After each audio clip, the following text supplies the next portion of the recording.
Herman Muji Susanto, ayah Tiko yang tinggalkan Ibu Edi, dikabarkan meninggal pada tahun 2015. Kisah Bu Edi dan anaknya Tiko viral karena tinggal di sebuah rumah mewah yang terbengkalai tanpa listrik dan air yang layak. Khususnya Bu Eni yang mengalami gangguan jiwa telah bertahan di rumah mewah itu bertahun-tahun lamanya.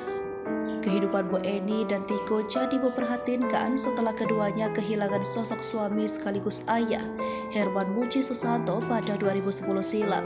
Bu Eni dan Herman pisah atau bercerai sejak 2010. Herman Muji Susanto disebut telah pergi dari rumah itu ke Madiun. Sejak itulah hidup Bu Eni dan Tiko berubah menjadi terus memprihatinkan seperti sekarang. Belakangan, ayah Tiko, Herman Muji Susanto, dikabarkan sudah meninggal dunia. Kabar yang belum diketahui pasti kebenarannya ini berasal dari video viral. Video itu memperlihatkan sebuah makam yang dinarasikan sebagai makam ayah Tiko. Ayah Tiko dinarasikan sudah meninggal dunia pada tahun 2015 lalu. Video memperlihatkan batu nisan berwarna hitam dengan tulisan emas.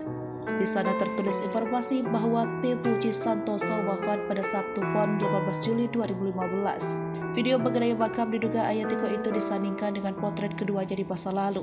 Persisnya saat Tiko masih kecil dan berada di gendongan ayahnya. Ditampilkan pula ayah Tiko bersama Bu Eni mengenakan pakaian berwarna merah. Hanya saja nama di nisan yang tertulis adalah P. Muji Santoso, bukan Herman Muji Susanto seperti penjelasan Tiko pada kanal YouTube Bang Brave TV mengenai siapa sosok ayahnya ketika ia memperlihatkan foto di album keluarga.